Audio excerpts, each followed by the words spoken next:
Dan tidak boleh ibu-ibu mengambil semua gaji suaminya.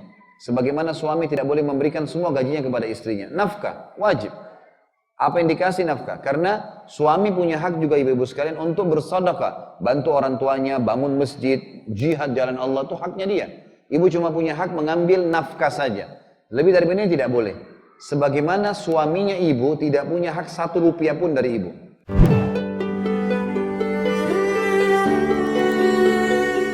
Sekarang kita masuk ke masalah kewajiban suami yang merupakan haknya istri. Yang pertama, ini haknya ibu-ibu bisa tuntut dari suaminya, dari Allah Subhanahu wa Ta'ala. Laki-laki harus menjalankan ini. Yang pertama adalah perlakuan yang baik atau muasyarah bil ma'ruf.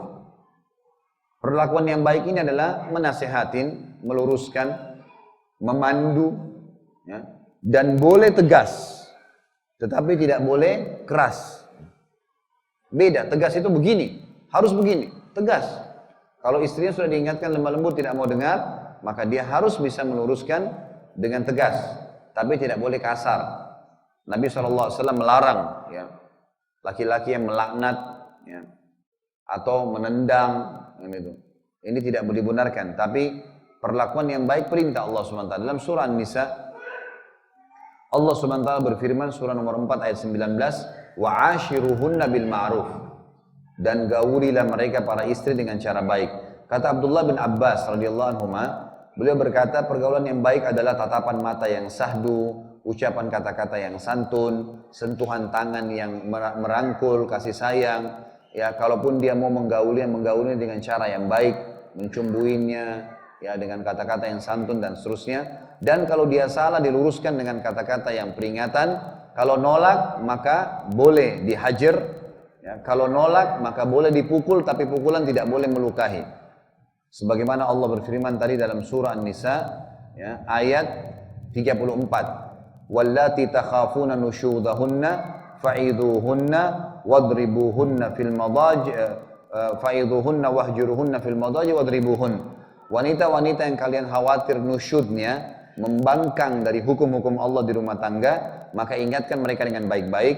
Kalau mereka tidak mau dengar, maka boleh kalian hajar. Hajar itu tinggalkan ranjang, tidak menggaulinya, tidak mengajak ngomong, atau pindah kamar. Tapi hadisnya, ada sebuah hadis berbunyi, la hajra illa fil bait. Jangan kalian memboikot, menghajar, kecuali di rumah. Jadi nggak boleh laki-laki pindah ke rumah lain, atau ke orang tuanya, ini nggak boleh dilakukan. Kalau mereka juga masih tidak mau berubah, nggak mau sholat, nggak mau tutup aurat, nggak mau jalankan kewajiban, wanita-wanita ini nusyud, maka baru boleh dipukul, tapi pukulannya ghairu mubarrah, pukulan yang tidak berbekas ya. Sehingga mereka sadar kalau mereka sedang salah. Tapi ini masuk semua dalam masalah muasyarah bil ma'ruf. Jadi bukan berarti di sini berperilaku baik kemudian dianggap baik itu kalau istrinya salah dibiarkan. Ini salah ini. Ini muasyarah mama adalah mendidik, melindungi, menaungi, semuanya dengan kasih sayang, termasuk kadang-kadang kalau harus tegas di beberapa hal. Seperti Nabi SAW pernah masuk ke rumahnya, beliau temukan ada gorden yang ditaruh oleh Aisyah, ada gambar burung bangau di situ. Maka Nabi SAW berubah raut wajahnya. Kata Aisyah radhiyallahu anha, saya tahu Nabi SAW tidak suka sesuatu atau suka sesuatu dari raut wajahnya.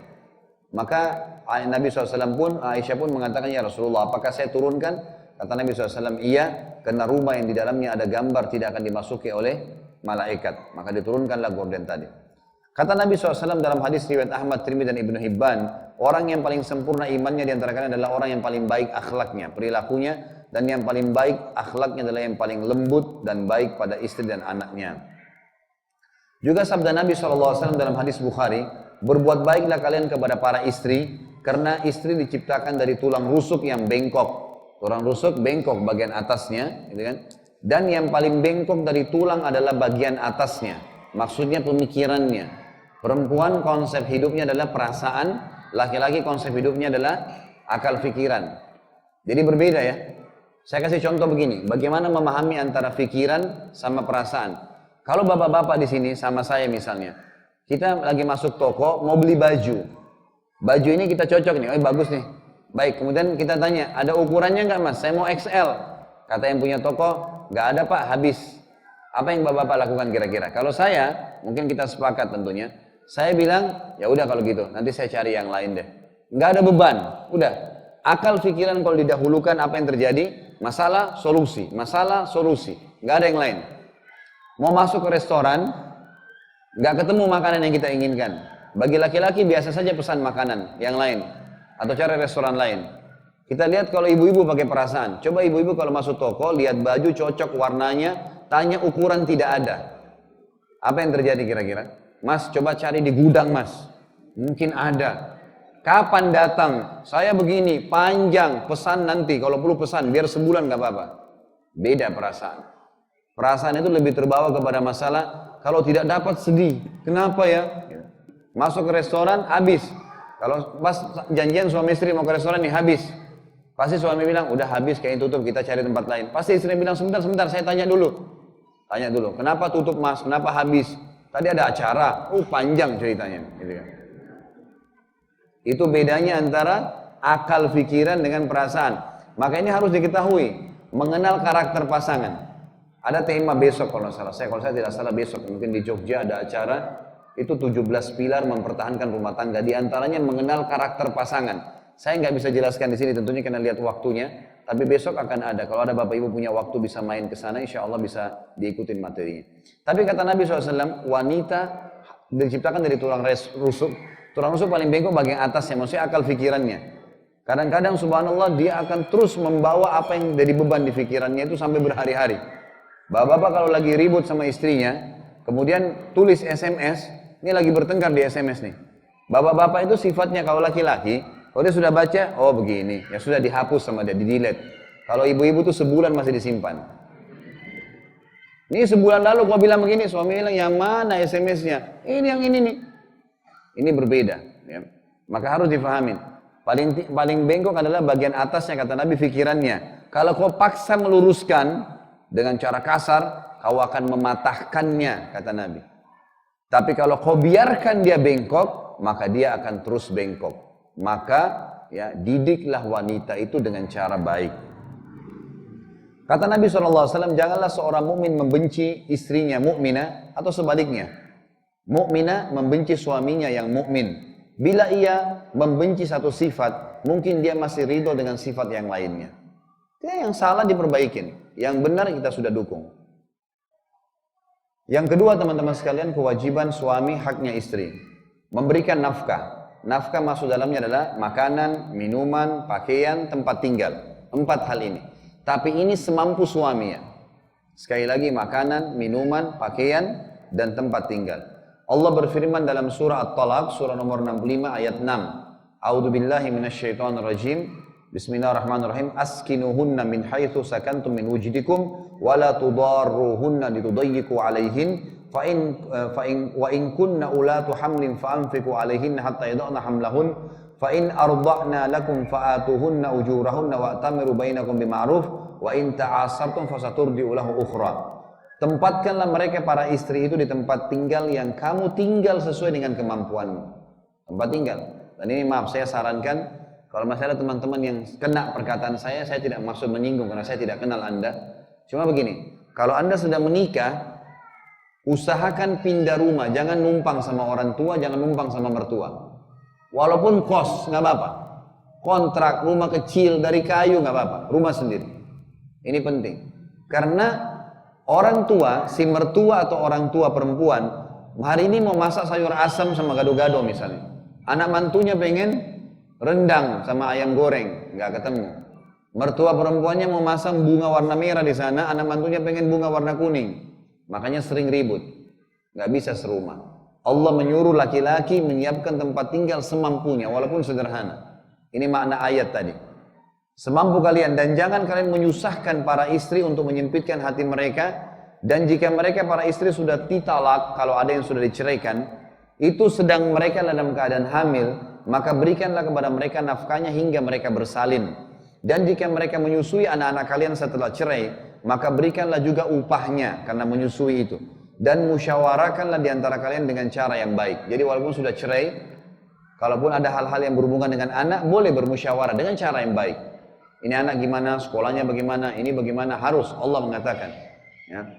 Jadi jangan sampai kena cerai lalu saling menghardik. Ini banyak orang begitu tuh. Suami istri karena sudah cerai, akhirnya suaminya salah semua, istrinya salah semua. Anak nggak boleh ketemu, ini nggak boleh, haram. memutuskan nasab, memutuskan rahim, nggak boleh.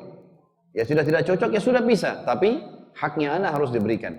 Dan dikatakan di sini, jika kalian menemui kesulitan, istri ini sudah melahirkan, yang sudah diceraikan tadi, kemudian tidak punya ASI, nggak punya susu, maka boleh disusui oleh wanita yang lain.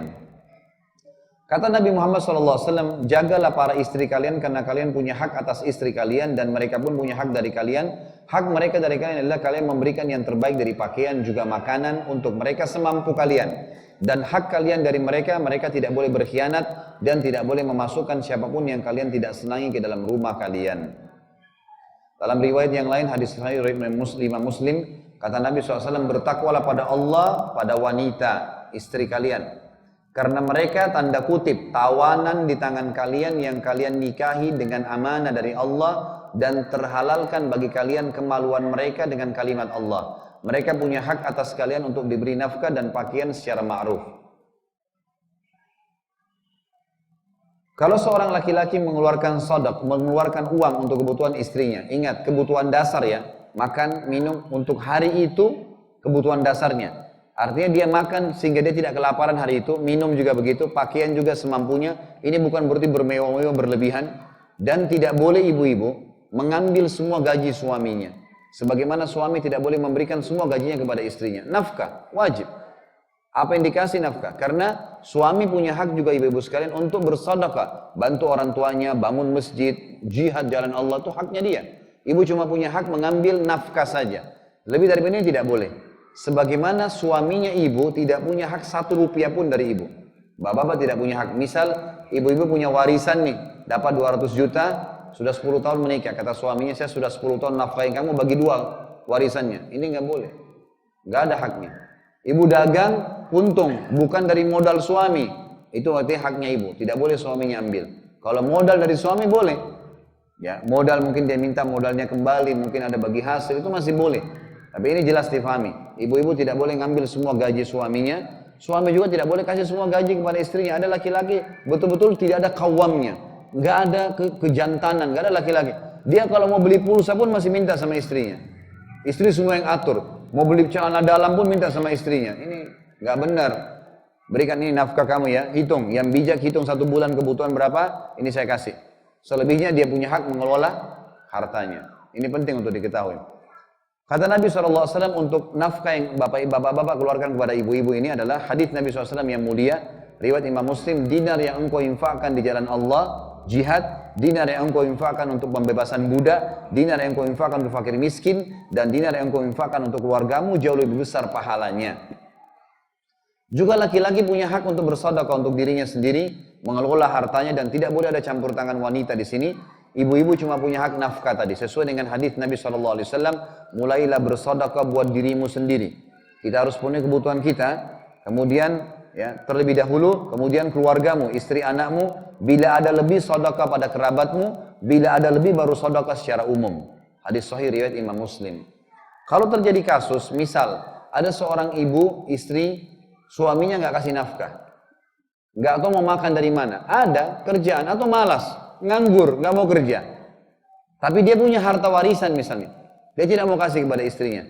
Kalau nafkah tidak dikasih, tidak makan hari itu, tidak minum, tidak ada pakaian untuk nutup aurat, tidak ada tempat tinggal untuk bayar kos misalnya, atau tidak ada rumah tempat tinggal, semampu si suami, maka istri boleh mengambil harta suaminya sebatas nafkah. Riwayatnya adalah riwayat Imam Bukhari Muslim. Pernah Hindun ini istrinya Abu Sufyan radhiyallahu anhu ajma'in. Tentu setelah pembebasan kota Mekah dua-duanya masuk Islam. Hindun ini dulu yang membunuh Hamzah di perang Uhud, paman Nabi SAW. Tapi di pembebasan kota Mekah masuk Islam sama suaminya. Setelah masuk Islam dia bilang, ya Rasulullah, Abu Sufyan nih orangnya pelit luar biasa. Dia nggak mau tahu saya sama anak saya makan dan minum dari mana. Tiap hari saya harus cari sendiri. Dia cuma tahu pulang ada makanan, gitu kan? Apakah boleh saya ambil hartanya untuk kebutuhan anak saya dan anak saya? Kata Nabi SAW, ambillah dari hartanya secara ma'ruf. Memang kebutuhan dasarmu, makanan, minuman, bukan lebih. Dan yang dapat mencukupimu dan anak-anakmu dan jangan kau ambil. Karena diambil yang lain, lebih itu berarti sudah mencuri, nggak boleh.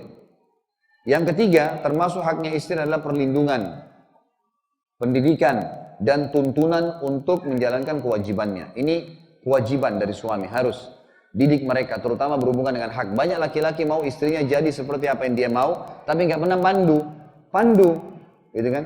Saya suka makanan ini, saya suka rumah seperti ini, saya maunya begini. Lalu rangkul istrinya untuk bisa melakukannya, didik supaya bisa jadi begitu, seperti yang dia mau. Ibu-ibu juga harus bisa mengikuti, jangan bersikeras. Ya, kalau suaminya suka A ya A, karena itu memang perintah dari Allah oleh Allah Subhanahu Wa Taala. Allah berfirman dalam masalah perlindungan ini adalah surat Tahrim, surah nomor 66 ayat 6. A'udzubillahi minasyaitonirrajim. Ya ayyuhalladzina amanu qu anfusakum wa ahlikum nara wa quduha an-nasu wal hijara 'alaiha malaikatun giladun syidad la ya'sunallaha ma amara wa yaf'aluna ma yu'marun. Hai orang-orang yang beriman, selamatkan diri kalian dan keluarga kalian dari api neraka yang bahan bakarnya dari manusia dan batu, dan dijaga oleh malaikat-malaikat yang kasar, keras. Mereka tidak pernah menolak apa yang Allah perintahkan dan mereka selalu melakukan apa yang Allah titahkan. Menyelamatkan keluarga, istri dan anak dari api neraka dengan cara mendidik mereka. Bapak-bapak harus bisa memberikan kesempatan ibu-ibu untuk pengajian, ikut tahfidz Quran, belajar agama. Itu kebaikan bapak-bapak sendiri. Pada saat bapak-bapak lagi kerja, istrinya diberikan perangkat-perangkat, DVD kah, dengar radio kah, apa ceramah-ceramah. Agama penting ini, karena menuntut agama adalah hal yang wajib. Dan bapak-bapak akan rasakan sendiri manfaatnya, nggak boleh malah ditahan. Ibu-ibu juga harus memahami, bukan berarti itu adalah kewajiban suami memberikan pendidikan lalu dianggap harus hadir di pengajian setiap saat. Ini nggak boleh. Kalau suaminya nggak ridho, nggak boleh dia pergi. Jadi kan karena lebih wajib mentaati suami di sini. Maka ini perlu diketahui. Nah, maksud dalam perlindungan ini adalah bapak-bapak harus menjaga supaya jangan sampai istrinya terganggu, anaknya terganggu. Misal di tempat tinggalkan, di tempat banyak preman yang mengganggu, berbahaya bagi keamanan mereka. Atau mereka ketakutan lalu telepon minta ada ketakutannya, ada masalah ini, nggak boleh dianggap remeh masalah itu. Bahkan banyak kata ulama laki-laki terjerumus dalam membunuh istrinya sama anaknya karena masalah perlindungan yang salah. Misal istrinya bilang, ini listrik nih terbuka, bahaya saya sama anak-anak bisa kesetrum. Lalu suaminya bilang, ya sudahlah gampang nanti. Ternyata dia pergi kerja, istrinya kesetrum mati. Ini walaupun dalam hukum pemerintah kita dianggap istrinya kenapa pegang listrik mati. Tapi dalam hukum agama, suaminya bisa terlibat. Kenapa dia biarkan? Dia tidak lindungin. Mesti dia kerjain pada saat itu. Nggak boleh dibiarkan. Ini penting. Kata Nabi Muhammad SAW dalam hadis yang lain, cukuplah ganjaran yang sangat berat dalam hadis Muslim bagi seorang laki-laki yang membengkalaikan kewajiban nafkahnya. Yang keempat, kebutuhan biologis. Memenuhi kebutuhan biologis istri. Ini hak.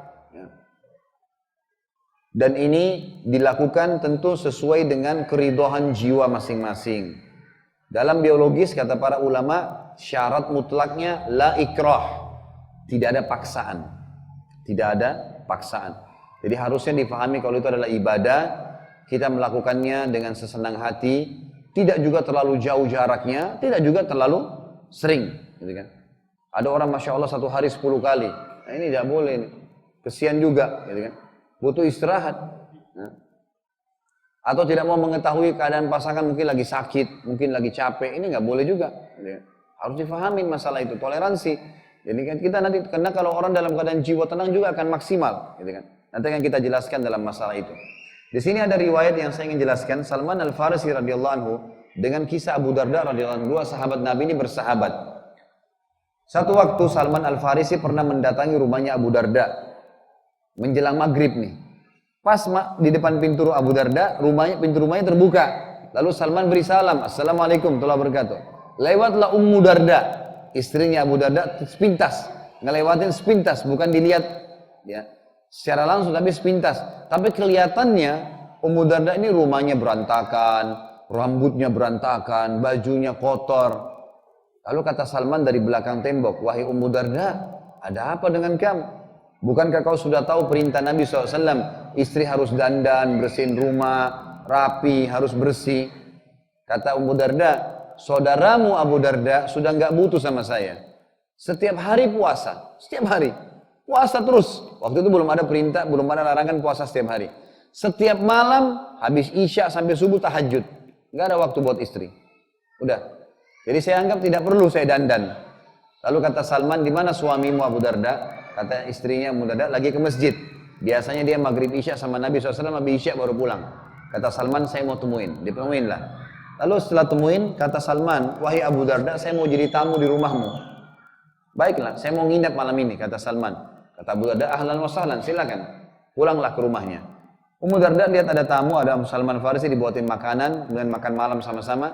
Selesai makan, habis ngobrol, tamu dengan tuan rumah sudah ngobrol. Salman Al-Farisi tetap duduk di ruang tamu, disiapkan satu ruangan, silakan kalau mau tidur, kayak kita kamar tamu lah. Tapi Salman tidak masuk di kamar itu, dia duduk di ruang tamu. Abu Darda sama Abu Darda masuk ke kamar. Suami istri biasa masuk ke kamar, tapi Abu Darda masuk ganti baju, keluar lagi ke ruang tamu, mau sholat malam. Seperti biasa, setiap malam sholat bukan di kamarnya, di ruang tamunya sampai subuh. Kata Salman, untuk apa kau keluar, hai Abu Darda? Kata Abu Darda, saya mau sholat malam. Kata Salman Al-Farisi, jangan. Bukan sekarang sholat, sekarang kasih hak istrimu, masuk. Karena dia malu sama temannya, dan Salman memang lebih faqih daripada Abu Darda. Terkenal lebih pintar ilmunya, gitu kan, daripada Abu Darda. Maka Abu Darda taati, masuk ke dalam. Seperdua malam, kalau kita sekarang sekitar jam 12 malam, keluar lagi Abu Darda, ditahan oleh Salman. Kau mau ngapain? Saya mau sholat malam. Kata Salman, jangan dulu, berikan hak istrimu, suruh masuk. Sepertiga malam, kalau kita sekarang 2 jam sebelum subuh, 2 jam, 3 jam sebelum subuh, dia keluar lagi. Kata Salman, sekarang kau sholat sepuasmu, silahkan. Sholatlah mereka sampai subuh, sholat malam, subuh ke masjid Nabi SAW, pulang habis subuh ke masjid, ke rumah Abu Darda, masih jadi tamu nih Salman. Ummu Darda siapin sarapan. Waktu sudah disiapin, kata Abu Darda, silakan hai Salman. Salman bilang, kenapa kau nggak makan? Kata Abu Darda, saya puasa. Kata Salman, kau harus batalin puasamu untuk hormatin saya sebagai tamu. Tamu dihormatin wajib, kamu puasa sunnah, batalin. Maka Abu Darda batalin, gitu kan? Tapi sementara dia makan nih, dia pegel juga nih. Gitu. Abu Darda bilang, wahai Salman, kau sudah kacauin ibadah saya nih. Tadi malam kau kacauin sholat malam saya, sekarang kau kacauin lagi puasa saya nih. Saya akan lapor ke Nabi SAW. Kata Salman, silakan kamu lapor, tapi ingatlah. Jadi Salman ingin menasehatin saudaranya Abu Darda nih. Ingatlah wahai Abu Darda, semua punya hak. Dirimu punya hak untuk istirahat, istrimu punya hak, anakmu punya hak, pekerjaanmu punya hak, ibadahmu punya hak, semua punya hak. Berikanlah semua haknya. Maka pergilah Abu Darda ke Nabi SAW mengatakan, ya Rasulullah, ini Salman bertamu ke rumah saya, dia lakukan begini dan begitu. Maka Nabi SAW mendukung Salman sambil berkata, wahai Abu Darda, Salman benar. A'ti kulladzi haqqin haqqahu. Berikanlah segala itu adalah haknya. Ulama jadikan hadis ini sebagai alasan ya atau tolok ukur hukum tentang adanya biologis dalam Islam ya. Melayani istri di sini adalah kebagian daripada itu. Kemudian yang terakhir, yang kelima adalah berhias buat istri. Di sini berhias tentu sesuai dengan laki-laki ke laki-lakiannya. Jangan pakai lipstik ya bapak-bapak ya.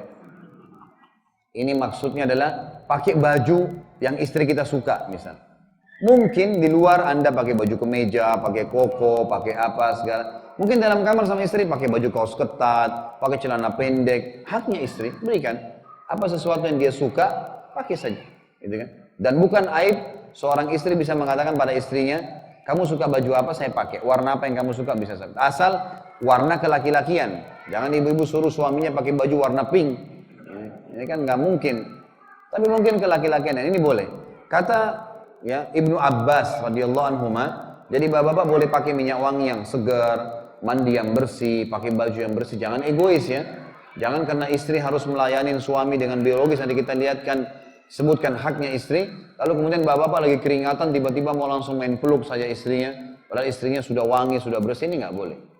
Kata Ibnu Abbas, sahabat Nabi yang mulia radhiyallahu anhu, dalam tafsir firman Allah Al-Baqarah surah nomor 2 ayat 228, walahunna mithlul ladzi alaihinna bil ma'ruf, dan para istri memiliki hak yang seimbang dengan kewajibannya.